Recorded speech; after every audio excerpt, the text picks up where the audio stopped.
सभी को जय श्री कृष्ण, जय श्री राधे। मैं आचार्य राहुल देवभूमि उत्तराखंड से आप सभी के मंगल की कामना करता हूँ। आशा करता हूँ आप सब स्वस्थ होंगे, आनंद में होंगे। सज्जनों, आज का विषय बड़ा महत्वपूर्ण है उन लोगों के लिए जिनकी मकर राशि है। गुरु के राशि परिवर्तन को लेकर 1 मई 2024 से लेकर मई 2025 तक क्या क्या शुभ संकेत मिलने वाले हैं, क्या क्या शुभ फल मिलने वाले हैं, राशि परिवर्तन को लेकर क्या देने वाले हैं गुरु बृहस्पति मकर राशि वालों के लिए। वीडियो में आगे प्रवेश करने से पूर्व मेरा निवेदन रहेगा आप सभी से, अगर आप नए चैनल से जुड़ रहे हैं तो चैनल को लाइक शेयर कमेंट अवश्य करें और चैनल को सब्सक्राइब अवश्य करें।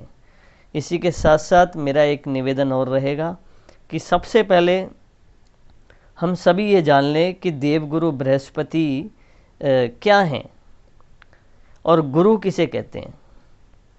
सज्जनों, इस संसार के अंधकार को मिटाने के लिए सूर्य भगवान का प्रकाश काफ़ी है, लेकिन मनुष्य के हृदयगत विराजमान अंधकार को मिटाने के लिए तो गुरु का ज्ञान ही आवश्यक है।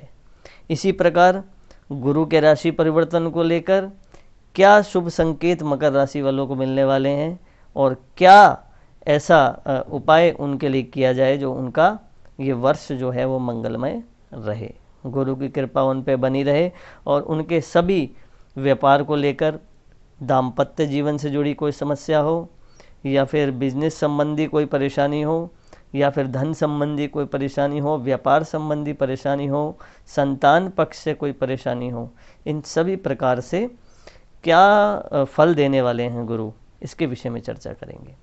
तो मेरा निवेदन रहेगा वीडियो को स्किप न करें और पूर्णतया रूप से वीडियो को सावधान होकर सुने, क्योंकि एक एक बात बड़ी समझने लायक है। और वैसे भी कहते हैं गुरु का ज्ञान और शास्त्रों की बातें कभी अधूरी नहीं सुननी चाहिए, क्योंकि उसमें फिर भ्रमित होने का खतरा रहता है। तो आइए वीडियो की ओर चलें। तो मकर राशि वाले जो जातक हैं उनके लिए देवगुरु बृहस्पति तृतीय और द्वादश भाव के स्वामी हैं। तृतीय भाव जो कि पराक्रम का भाव होता है, भ्रातृ भाव होता है, सहोदर भाव होता है, कुटुंबीजनों का भाव होता है। इसी प्रकार द्वादश भाव भारी संपर्क, व्यय और सभी दृष्टि से भारी संपर्कों से क्या क्या लाभ होने वाला है, ये सब देखा जाता है। अब देवगुरु बृहस्पति जब गोचर आपके करेंगे कुंडली में तो पंचम स्थान और इसी के साथ साथ शिक्षा, बुद्धि और संतान, इन सब का विचार होगा। इसी के साथ साथ बृहस्पति की जो आपकी दृष्टि होगी आपके भावों में, वो भाव है लाभ स्थान, प्रथम स्थान, और इसी के साथ साथ भावस्थ हैं, केंद्रित हैं, तो गुरु क्या फल देने वाले हैं इसके विषय में चर्चा करेंगे। सज्जनों, देवगुरु बृहस्पति एक शुभ संकेत मकर राशि वालों के लिए लेके आ रहे हैं।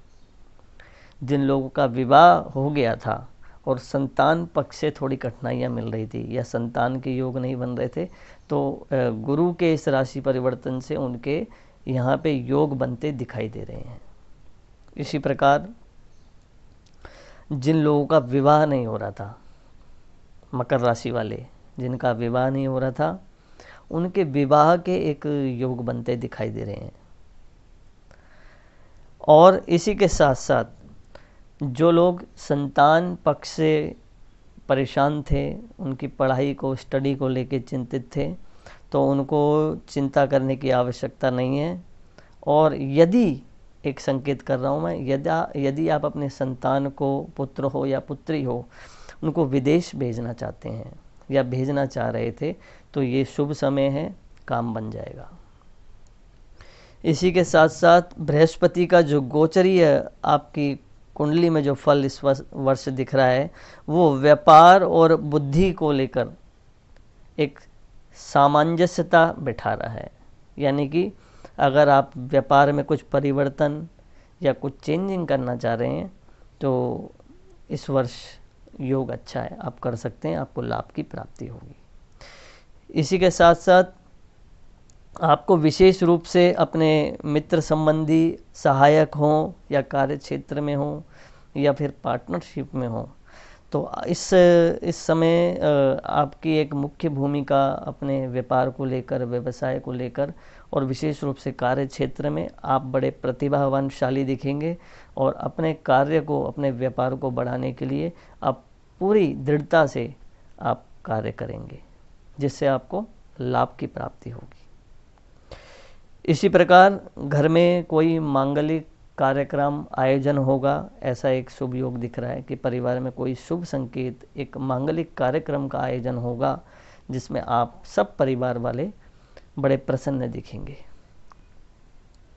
और इसी के साथ साथ परिवार के सदस्यों की बात करें, कुटुंबजनों की बात करें तो एक स्वास्थ्य को लेकर खुशहाली रहेगी, स्वास्थ्य सबका लगभग ठीक रहेगा और बड़ा आनंद का एक माहौल में यहाँ बनता दिखाई दे रहा है।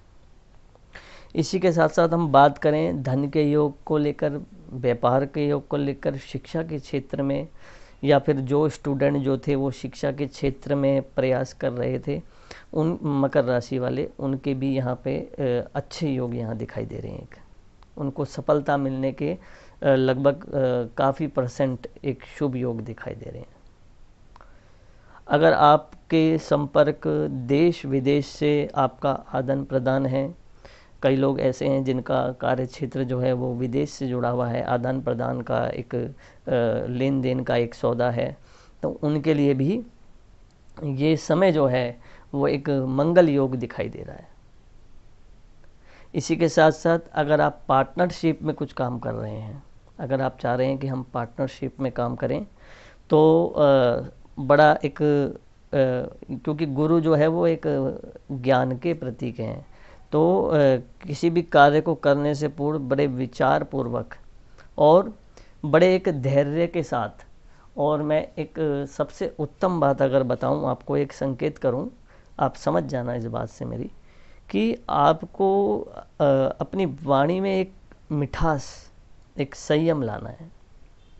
जिह्वाग्रे वसते लक्ष्मी, क्योंकि हमारे वाणी के द्वारा ही हमारे काम बनते और बिगड़ते हैं, जो कि ये सब बातें हमारे हाथ में होती हैं और फिर हम ग्रहों के प्रति दोष निकालते हैं कि हमारी कुंडली में इस प्रकार का भाव है तो हमारे साथ ये हो गया। नहीं, स्वयं कर्म, क्योंकि कर्म से ही भाग्य बनता है और वही भाग्य फिर बाद में जाके हमें वो शुभ फल में प्राप्त होता है। और विशेष रूप से गुरु की जब दशा आती है, गुरु की जब दशा आए या फिर गुरु का जब राशि परिवर्तन आपकी कुंडली में चले, तो एक बात का आपको जरूर ध्यान रखना है कि गुरु जो है प्रारब्ध में किए हुए, यानी पूर्व में किए गए पुण्य सत्कर्म, उनका फल भी अपनी दशाओं में या दृष्टियों में प्रदान करता है। और गुरु जो हैं वो स्ट्रिक्ट टीचर हैं, उनको नियम कानून अध्यात्म और एक सहजता सरलता पूर्वक जीवन जो जीता है उस पे गुरु अवश्य कृपा करते हैं। तो आपको इस बात का विशेष रूप से ध्यान रखना है कि गुरु का स्वभाव क्या है। गुरु का जैसा स्वभाव है, अगर उसी प्रकार से आप अपना नियम, नित्य नियम बनाएंगे तो अवश्य ही आपके जो भी काम थोड़े बहुत रुक रहे होंगे वो काम अपने आप बनने लगेंगे और आपको सक्सेस, एक सफलता आपके जीवन में प्रकट होने लगेगी। एक खुशहाली पूर्ण जीवन आप जिएंगे, ऐसा एक भाव गुरु की दृष्टि से बनेगा। तो आशा करता हूँ आप सबको मेरी बात समझ में आई होगी। और विशेष रूप से मकर राशि वाले एक बात का ध्यान रखें, भगवान नारायण का पूजन अवश्य करें। भगवान नारायण को पीत पुष्प यानी कि पीला पुष्प जरूर अर्पित करें। किसी भी मंगल कार्य के लिए आप जाएं, किसी भी कार्य के लिए आप अपने दिन की शुरुआत करें तो भगवान नारायण का पूजन करके, उनको प्रणाम करके, उनको पीला पुष्प अर्पित करके ही अपना दिन को प्रारंभ करें। तो आशा करता हूँ आपको मेरी बात समझ में आई होगी। मैं आचार्य राहुल देवभूमि उत्तराखंड से आप सभी के मंगल की कामना करता हूँ। आशा करता हूँ आप सब स्वस्थ होंगे, आनंद में होंगे। तब तक के लिए मिलता हूँ दोस्तों नेक्स्ट वीडियो में। जय श्री कृष्ण, जय श्री राधे।